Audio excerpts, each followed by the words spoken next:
За би танаас 256 дугаартай тогтоолын талаар асуух байна. За бэрэн групптэй холбоотой 256 дугаартай тогтоолтой холбоотой нотлох баримтыг за улсын ялагчийн зүгээс ч гэсэн худалдаа судалсан. За мөн таны өмгөөлөгч нарын зүгээс ч гэсэн за мөн таа ч гэсэн бас хангалттай судалсан. Тэгэхээр улсын ялагч нарын судалсан нотлох баримтууд донд за мөн таны өмгөөлөгч болон тааны зүгээс судалсан нотлох баримтуудын донд засгийн газрын хуралдааны журмын энэ нэвсийн 4-р зүйл заасан. За нэн даруй гэдэг. Нэн даруйг тодорхойлсон. Нэн даруй гэж ийм нотлох баримтыг ийм баримтыг үндэслээд нэн даруй хуралдсан юм а гэдгийг хоосон баримт байна уу? Ер нь прокуроруудын зүгээс ч тэр манай өмгөөлөгч бид нар их нэмбэ ажилласан шүү. Тэгээд энэ бэрэн гэж та бас буруу яриад байгаа прокурор. Засгийн газрын 256-р тогтоолын нэр нь бол бэрэн гэдэг тогтоол биш. Төмөрлөгийн үйлдвэрийг дэмжих тухай гэдэг 4 компанитай асуудал баггүй. Тэгэхээр энийг бол хэдүүлэх сайн судалсан. Тавц хэрэг дотор чинь би 9 10 байхгүй байх шиг байсан. Материал нь бусд нь бүгд байгаа. Тэгэхээр энэ дээр одоо хэдүүлээ нэг юм бас энгийн юм ойлгочмоор. 4 сард нэг хуралдаад тэр төмөрлөгийн үйлдвэрүүдийг дэмжих асуудлыг яриад түүхий байна гэж би буцаагаад дараагаар нь 14 хоногийн дараа дахиж орж ирээд тэн дээр нь дахиж эргэлзээтэй асуудлууд байсан учраас ингээд 4 сард 2 удаа яриад орхисон. Тэгээд наадмын өмнө тэгээд дахин хэлээд байна шүү. Наадмын өмнөх 7 сарын 6-ны өдөр манай засгийн газар хагалсан өдөр хуралддаг болохоор хагалсан өдөр одоо хурлаа хийсэн. Тэр хурал дээр юу яригдсан гэхлээр одоо энэ төмөрлөгийн үйлдвэрүүдийг дэмжих асуудлыг явуулмаар байна. Яах вэ гэхээр 7 сарын 8-ны өдөр хуралдсан бодлогын зөвлөлийн хуралдааны 12 дугаар тэмдэглэл бүрнээр байгаа шүү дээ. Бичлэгтэй бойстой. Тэн дээр ч юм бол яриад сайд нар маань ямар асуудал гарсан гэхээр одоо сая Шинбаатар яриад байгаа. Ерөнхий сайд хүн чинь бол хурлаа өдөртөнд тэнд бол олонх нь бол бид нар одоо 2-3 удаа орууллаа. Одоо баг ерөнхий сайд яхаараа ингээд хөндлөн хэвтээд байдаг юм бэ. Энд чинь асуудлаараа олонхороо шийдээд явъя гэдэг юм яриад. Тэгээ би нэрээ бодоод за нэрээч одоо холбогдох сайдууд маань манай барилгын сайд Баяр сайхан, манай уул уурхай сайд одоо ган хоёрыг одоо бүтэн яваад бүх юмаа үзээд хэдэн сар ажиллаад байхтыг Алтайг тэрний саатуулах нь бол зохимжгүй юм. За ингээд нөгөө нэг та нарын ярьдаг үгээрээ нийлээгүй мөртлөг үйлдэлээрээ нийлнэ гэдэг юм чинь ингээд гараад ирдэг байхгүй. Ингээд за одоо саналаа хураая. Одоо эсэргүүцэж байгаа хүн байна. Би санал хураах тэрний хоёр юм хэлээдгүй уучлаарай.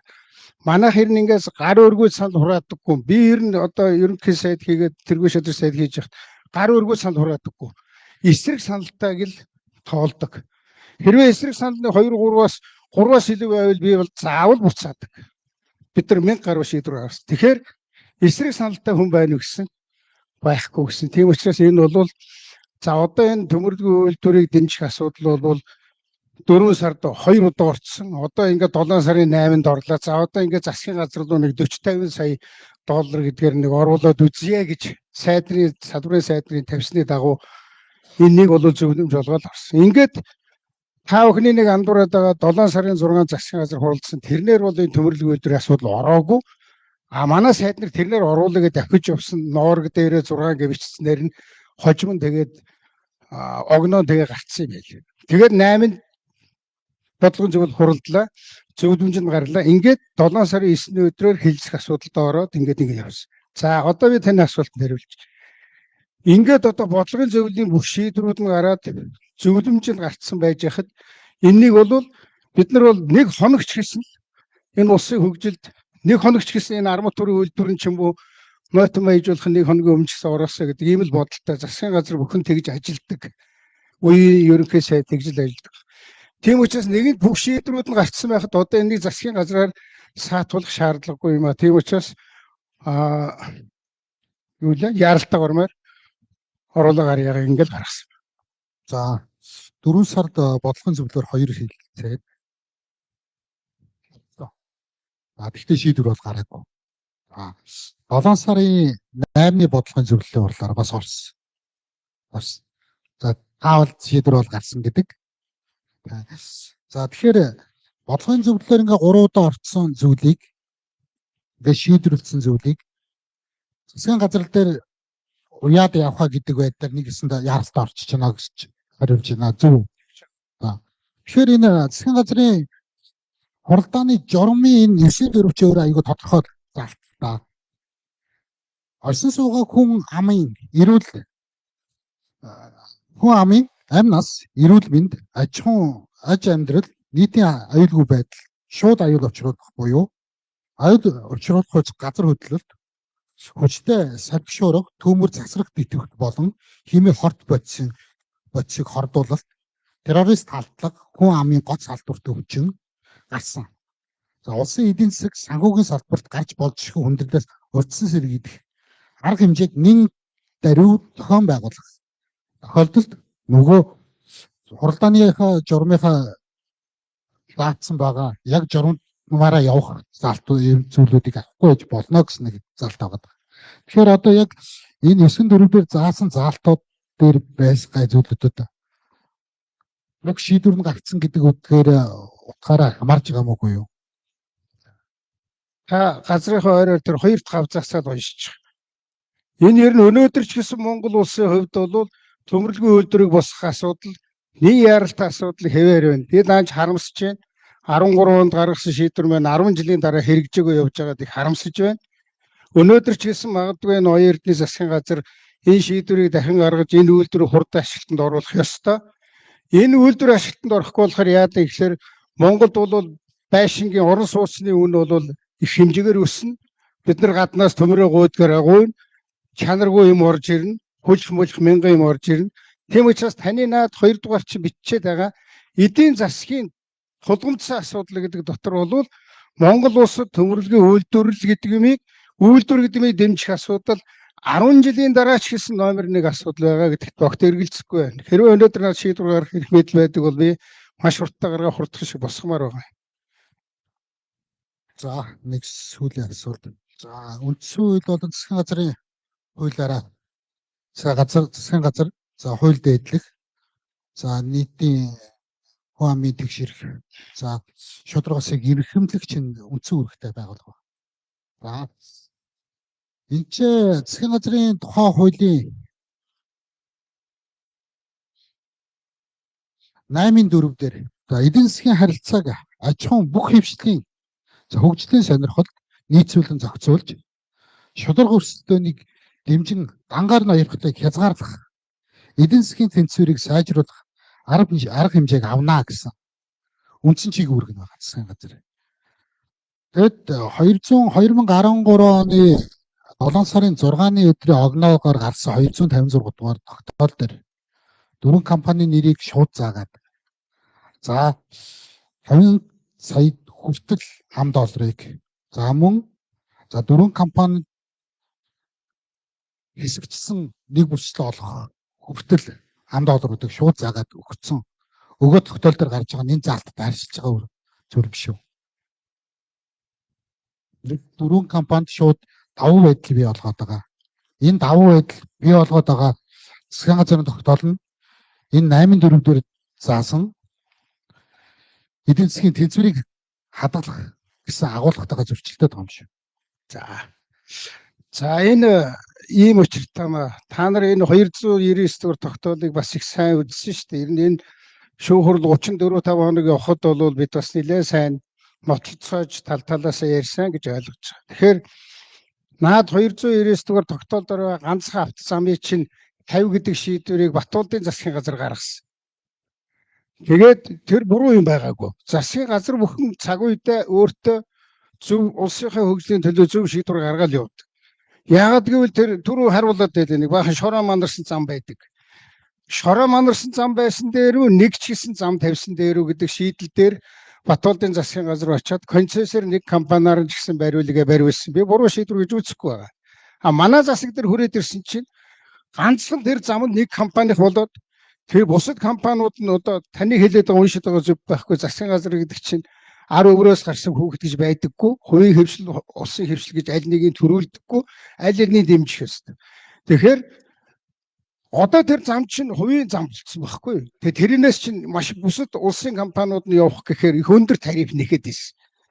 Тэгэхээр одоо манай засаг дээр ямар асуудал ирсэн гэхээр за яаж хэдүүлээ энэ хувийн хувьсгалыг ингэж ялгахгүйгээр энэ замаар тэгээ нөөцнөө унтсан байхад яаж одоо баг шиг тарифаар явуулах вэ гэдэг ийм л бодлого ирсэн. Тийм учраас бид нар яг л таны уншаад байгаа хувийн хувьсгалыг гэдэггүй эх орны эрх ашиг энэ ард иргэдийн ах амжиргаа гэдэг юм бол ярьдаг хэдэн доллар олё гэдэг бүх засгийн зовлон байдаг учраас тэр замыг төрд аваад тэгээ энэ дээгүүр нөгөө машинуудыг нь арай хямдхан тарифаар явуулъя гэдэг ийм шийдвэр гаргасан. Энэ одоо өнөөдөр ч гэсэн зөвөгдөг харагдаж байгаа шүү дээ. Би та бүхэнд ганцхан тойлж байна. Бүгдээрээ сонсч. 2019 оны Эрдэнэс 5 толгой гэдэг компани олсон хөрд оногдож байгаа ашиг нь 880 тэрбум төгрөг. Тэр компани чинь тэр үедээ 170 тэрбумыг л авсан байлээ шүү дээ. Тэгээ одоо тэр замыг чинь авсан хүчин тэрийгээр бүх машинууд чи яваад өнөөдөр нэг жилд л 880 тэрбум төгрөгийн ашиг төрд авч байгаа. За иргэдэд бас нэг хэсэг нь очсон шүү дээ. Тэгэхээр тэрнээс чинь 117 тэрбум төгрөгөөр нь одоо хэдүүлээ энэ Эрдэнэс MJL гэдэг компани өөрийг төлчихье гэж оюун эрдэнэ засгийн газар нодон жилийн 5 сар шийдвэр гаргасан. Гэхдээ зөвл байхгүй. Ингээл засаг өөр өөрийнхөө цаг үедээ ямар асуудал гарч ирж байна энийг нь яавал төрийн хувийн гэхгүйгээр зөв шийдэж болох уу гэдгийг шийдвэрүүд гаргаад ирсэн. Бэрингээ таны хэлээд байгаа би дахиад засч байгаа шүү. Гэрэн гэдэг компанид зээл олго гэдэг шийдвэр манай засгийн газар ерөөсөө гаргаагүй. Манайх бол төмөрлөгийн үйлдвэрийг дэмжих тухай гэдэг ийм тогтоолыг бол гаргасан. За энэ дотор бол 4 компани орж ирсэн. 4 компаниг алтууыг оруулаагүй. Та түрүү асуугаад байлаа шүү дээ. Шинэбаатараас тэр Шинэбаатар өөр оч тэрнийг үзсэн бол ерөнхий сайд тэр үйлдвэрийг очиж үздэггүй. А яах гэж салбарын сайд байдгийг, яах гэж салбар байдгийг. Тэгэхээр салбар дээр очиж үзэж байгаа даа шүү дээ ингэсэн. Энэ төмрийн хөдрийг өшөө нэг жаахан баяжуулчмаар нойтон баяжмал гэдэг нь би бас нарийн ширээнийг мэдэхгүй шүү дээ. Тэгэхээр яа гэвэл Монголд үлдэх ашиг нь бол нэмэгдэн өртөх нь бол одоо өртөг нэмэгддэг юм а Монголд гэдэг ийм л юм оруулж ирсэн. Ингээд 3 компани 4 чинь 3 нь бол нойтон баяжуулах үйлдвэр барьна гэдэг компани. Арматурын төмөр үйлдвэрлэнэ гэж тэр үед ерөөсөн Монголд байсан компани дархны төмөрлөг энэ дэрийн хоёр л байхгүй. Тэгээд баяр сайхан сайд оруулж ирсэн. Тэгэхээр эрхэм прокуроруудад би дахиад одоо баг юм чинь дуусч байгаа юм чинь нэг хэлж. Би нарт анх хэлсэн шүү дээ. Тэр баяр сайхан сайд гавын сайд хоёр орж ирвэл надаас илүү энэ сайхан яриад өгнө гэсэн чинь оруулж ирээгүй л дээ. Тэгвэл би хэлчихье. Дахиад итгэлтэй байна би. Наадах дээр чинь хэн нэгэн ганц компаниг дэмжээгүй.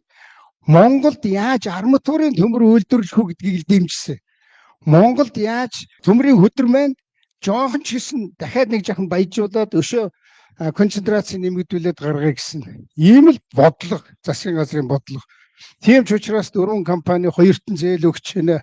Сая одоо манай хоёр чухал хүмүүс юм хэллээ шүү дээ.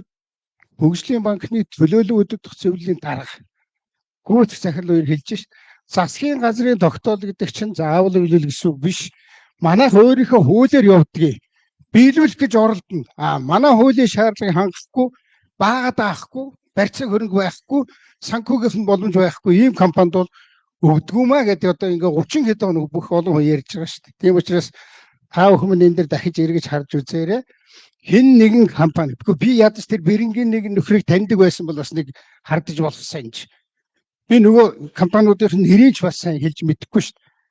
Тийм учраас яг энэ шүүх хурлаа ингээ яваад өнгөрөх байх. Ер нь яваанда би дахиад хааны нэг яллаад байгаа нэг үгийг хэлчих.